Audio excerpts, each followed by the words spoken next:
शुभ मिश्रा और आप देख रहे हैं जोहार झारखंड। चलिए करते हैं बुलेटिन की शुरुआत और सबसे पहली खबर आपको गोड्डा से बताएंगे, जहां पीरपैंती रेल लाइन का कार्य अब अधर में लटक गया है। दरअसल गोड्डा पीरपैंती लाइन पर राज्य सरकार ने हाथ पीछे खींच लिए हैं और पैसे देने से इनकार कर दिया है। ऐसे में गोड्डा पीरपैंती लाइन बन पाना बेहद मुश्किल नजर आ रहा।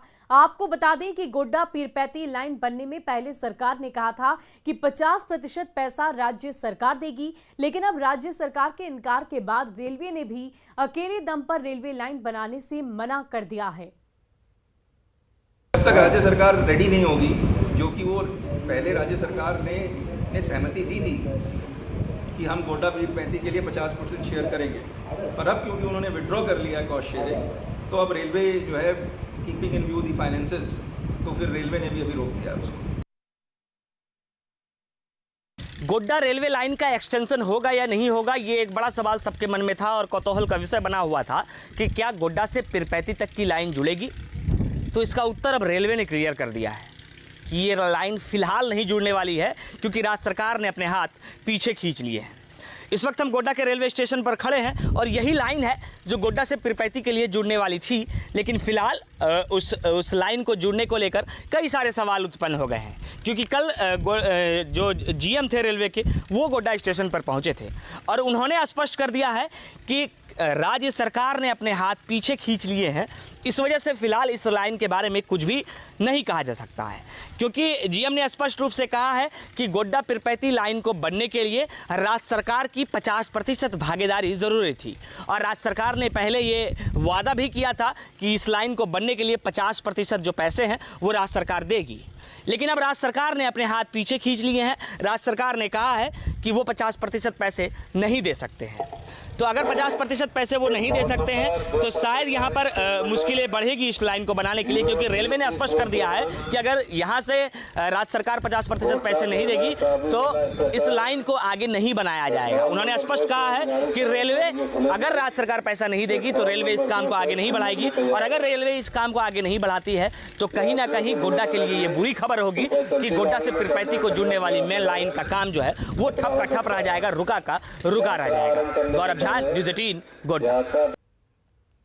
वहीं गिरिडीह में राजधनवार प्रखंड की 12 जोरी में पत्थरों का अवैध उत्खनन लगातार जारी है और इस पर रोक लगाने में खनन विभाग पूरी तरह नाकाम दिख रहा है। 12 जोरी में माइनिंग लीज की 1.31 एकड़ में मोहम्मद बिलाल के नाम पर ये जमीन दी गई है, लेकिन यहां पर माइनिंग लगभग 3 एकड़ में ही किया जा रहा है। और इतना ही नहीं, ग्रामीणों की रैयती जमीन को भी धीरे धीरे इस माइनिंग में शामिल किया जा रहा, जिसे देखकर लोग नाराज नजर आ रहे हैं। डीएमओ ने राजधनवार थाना के सीओ को लीज के अनुसार सीमांकन करने का दिशा निर्देश भी दिया है, लेकिन अभी तक किसी तरह की कार्रवाई नहीं हो सकी है।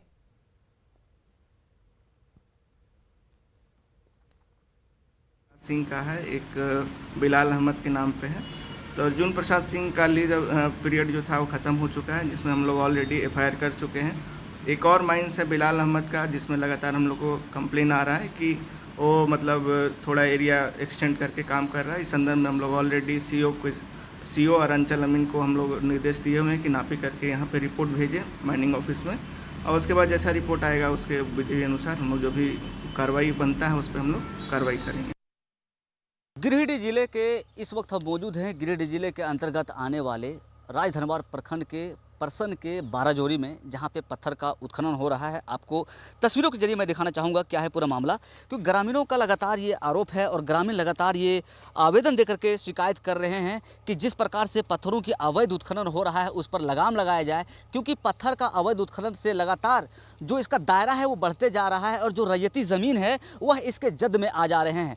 वहीं आपको बता दें, तस्वीरों के जरिए आप साफ देख सकते हैं कि माइनिंग जो है 1.31 एकड़ में लीज लिया गया था, लेकिन जो माइनिंग का जो ये पत्थर का उत्खनन है वह 3 से अधिक एकड़ में किया जा रहा है। क्योंकि आप तस्वीरों में साफ देख सकते हैं कि 1, 2 और 3 में जो पत्थर का उत्खनन होना है वह 1 में होना है, क्योंकि लीज 1 में है, 1 एकड़ में। लेकिन आप साफ तस्वीरों में देख सकते हैं कि दोनों में लगभग 3 से अधिक एकड़ में पत्थर का उत्खनन किया जा रहा है। आप साफ देख सकते हैं कि ये जो आज जो नज़ारा है वहीं ये आपको साफ बताएगा कि 3 से अधिक एकड़ में किया जा रहा है। वहीं अगर आप कैमरा पैन करेंगे कैमरा पैन करेंगे तो आप साफ देख सकते हैं कि जो बैरिकेडिंग की व्यवस्था है, क्योंकि बैरिकेडिंग बहुत ही ज़रूरी है। हो सकता है कभी जानवर या आदमी भी गिरकर दुर्घटनाग्रस्त हो सकता है, लेकिन अभी तक बैरिकेडिंग नहीं किया गया है।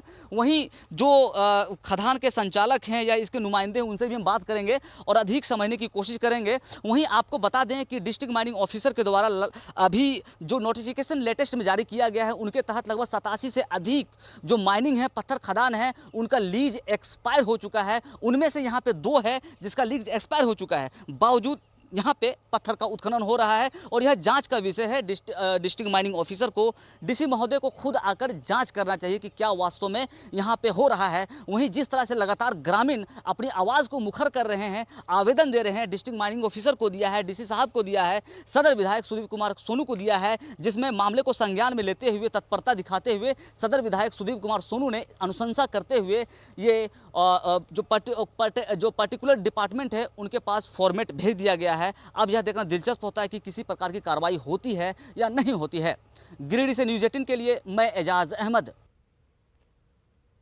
वहीं सिमडेगा में मानसून की बेरुखी से किसान बेहद परेशान हैं। आसमान में बादल तो छा रहे हैं, लेकिन वो बिना बरसे ही लौट जा रहे हैं। आंकड़ों के मुताबिक जिले में औसत से 60% कम बारिश हुई है और कम बारिश से खेतों में दरार पड़ने लगी है। बारिश के इंतजार में किसान खेत में हल चला रहे, वहीं महंगाई की मार झेल रहे किसान पटवन करने में भी मजबूर दिख रहे हैं। अब सरकार से मांग ये की जा रही है कि किसानों की परेशानी पर ध्यान दें और उन्हें सिंचाई के वैकल्पिक साधन मुहैया कराए जाए, ताकि वो इस बड़ी मुसीबत से बाहर निकल सके।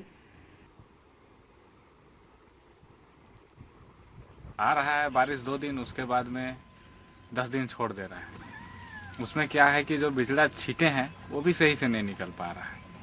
जो बिचड़ा को अगर हम लोग सही ढंग से नहीं तैयार करेंगे तो हमारा खेती कैसे होगा। अगर बीच में पूरी तरह से छोड़ देता है पानी तो हम लोग को मरण संकट है। किसान की जो स्थिति है वो काफ़ी दयनीय है। खेत में बिछड़ा लगा, लोग बीड़ा लगाया है। कल बारिश नहीं होगा, सही समय पर बारिश नहीं होगा, खेत पर सही समय से नहीं लगेगा, सारे चीज़ चौपट हो जाएंगे। इस पर अगर सरकार ऐसे ही मूक दर्शक बनी रहे तो मैं समझता हूँ भगवान भरोसे यहाँ के किसान सारे मारे जाएंगे।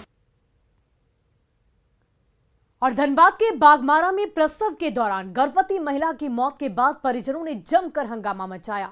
बागमारा थाना क्षेत्र के बड़ा पांडेडीह स्थित देव क्लिनिक की ये पूरी घटना है, जहां ऑपरेशन से प्रसव के दौरान खोखी बिघा निवासी अशोक चौहान की पत्नी यानी कि ज्योति देवी की मौत हो गई। अस्पताल की ओर से हार्ट अटैक से मौत की बात बताई गई, जिसके बाद परिजनों और ग्रामीणों ने क्लिनिक प्रबंधन पर लापरवाही का आरोप लगाते हुए जोरदार हंगामा किया। 10 लाख मुआवजे की मांग भी की है। बाद में वार्ता के बाद क्लिनिक प्रबंधन ने 2.5 लाख रुपए देने पर सहमति जताई, जिसके बाद परिजन शांत हुए और शव लेकर वापस लौट गए। तो देखा 2 बोतल पानी चढ़ाया, फिर ले गया ऑपरेशन में। तो हुआ 10-15 मिनट के बाद में हो गया लड़की हुआ। तो हमारा बोला क्या हो रहा है, क्या बोल रहा थी लड़की। उसका बाद में तो तुरंत बोला अरे तेरा पत्नी को तो हार्ट अटैक हो गया। किसी तरह की कोई लापरवाही नहीं है। एकाएक ऑपरेशन के दौरान ही हार्ट अटैक आया और मरीज की मौत हो गई। बच्चा स्वस्थ है, उनके प्रति हम संवेदना व्यक्त करते हैं, लेकिन कहीं से भी चिकित्सीय ना भूल हुई है और ना ही कोई लापरवाही हुई। वहीं राजधानी रांची के ऐतिहासिक मोरहाबादी मैदान में आज से एक नई परंपरा की शुरुआत हुई। इसमें हजारों लोगों ने 100 फीट बाई 60 फीट के राष्ट्रीय ध्वज को अपने हाथों में लिया और एक साथ राष्ट्रगान गाकर जोश भरने का काम किया है। हर रविवार सुबह 7:30 बजे इस परंपरा की शुरुआत की गई है। झारखंड के राष्ट्रीय युवा शक्ति की ओर से ये नई पहल की गई है। राष्ट्र के प्रति सम्मान और देश के शहीदों के सम्मान में उठाए गए इस कदम को सभी ने सराहा, ताकि देश भर में अमन और शांति का संदेश पहुंचाया जा सके। एक साथ नई परंपरा की शुरुआत करते हुए राष्ट्रीय गान की शुरुआत हुई है और प्रत्येक रविवार को राजधानी के मोरहाबादी मैदान में हम लोग यहाँ पर राष्ट्रीय गान कराएंगे। और रांची में जितने भी मैदान हैं, हर लोगों से हम लोग अपील करेंगे, हमारे संगठन के लोग उस स्थान पर जाएंगे और पूरे भारतवर्ष में हर एक जगह पर सुबह सुबह एक साथ एक जो हम लोग खड़ा होकर राष्ट्रीय गान का एक नई परंपरा की शुरुआत करेंगे, जिससे हमारे जो सरहद पे हमारे नौजवान देश की रक्षा कर रहे हैं उनका हौसला बढ़ाएंगे, और जो वीर शहीद हो गए उनके सम्मान में राष्ट्रीय गान गाकर हम लोग राष्ट्रीय शक्ति इस नई परंपरा की नई मुहिम की शुरुआत रांची के ऐतिहासिक मोरवादी मैदान में आज। वहीं प्रधानमंत्री नरेंद्र मोदी देवघर से कई योजनाओं का उद्घाटन करेंगे। इस दौरान वे रांची को भी सौगात देंगे। पीएम मोदी रांची के रातू रोड में एलिवेटेड रोड का ऑनलाइन शिलान्यास करेंगे, तो वहीं दूसरी ओर रांची रेलवे स्टेशन का भी सौंदर्यीकरण कार्य का भी शिलान्यास ऑनलाइन तरीके से किया जाएगा। इन योजनाओं पर खुशी जाहिर करते हुए रांची सांसद संजय सेठ ने लोगों से पीएम के गिफ्ट का दिल खोलकर स्वागत करने की अपील की है। 2 साल लगातार गडकरी जी के पास मंत्रालय में जाके चक्कर लगा कर जो भी अवरोध था उसको दूर करने का उन्होंने प्रयास किया, और माननीय नितिन गडकरी जी का आशीर्वाद से रातू रोड वासियों को, या कह सकते हैं पूरे रांची को, क्योंकि रातू रोड की आबादी तो आज लाखों लाख में है, एक बहुत बड़ा उपहार 535 करोड़ रुपए की लागत से, 535 करोड़ की लागत से एलिवेटेड रोड, और वो एलिवेटेड रोड सिंगल पिलर पे होगा और ऊपर 4 लेन होगा। वहीं बोकारो के चास नगर निगम क्षेत्र के वार्ड संख्या 20 के लोग पानी की किल्लत से जूझ रहे हैं। दास टोला में पिछले 1.5 महीने से डीप बोरिंग का स्टेबलाइजर खराब है, जिससे लोगों को पानी तक नहीं मिल पा रहा है। संचालक को शिकायत करने गई महिलाओं के साथ संचालक ने गाली गलौज की और उसे भगा दिया, जिसकी शिकायत महिलाओं ने थाने में दर्ज कराई है। पानी के लिए तकलीफ है हम लोग को। 1 महीना से हम लोग का डीप बोरिंग बंद हुआ है। हम लोग जा रहे हैं चाबी खोजने के लिए, तो बोल रहा है कि चाबी नहीं है, खराब हो गया है स्टेबलाइजर, अभी नहीं बनेगा। हम लोग घर घर जाके पानी मांग के लाते हैं। स्टेबलाइजर जो है बोल रहा है कि कभी बोल रहा वो दुकान में दिए हैं, कभी बोल रहा वो दुकान में दिए हैं। लेडीज लोग जा रही है मांगने के लिए, उन लोग को गाली गलौज कर रहा है और स्टेबलाइजर अभी बोल रहा है कि नहीं है, जाओ क्या करेगा तुम लोग, क्या कर लो। और चलिए अब बढ़ते हैं अगली खबर की ओर। अगली खबर रामगढ़ के पतरातू से, जहां साल 2008 से 30 बेड के अस्पताल का निर्माण कार्य अब तक अधूरा पड़ा हुआ है। इस अस्पताल को बनाने के लिए अब तक करोड़ों रुपए खर्च किए गए हैं। अस्पताल के निर्माण कार्य में राशि गबन करने के आरोप में कार्यपालक अभियंता को निलंबित कर दिया गया है। मामला कोर्ट में चल रहा है, जिसके बाद से निर्माण कार्य अब तक ठप पड़ा है। आधे अधूरे बने इस भवन में झाड़ियां उगाई है। गांव के लोग अपने मवेशियों को यहां पर बांधते हैं। शाम होते ही नशेड़ी भी यहां पर जमा हो जाते हैं। स्थानीय लोगों को छोटी छोटी बीमारियों के इलाज के लिए रांची तक जाना पड़ता है। और अधिक जानकारी दे रहे हैं हमारे संवाददाता जावेद खान।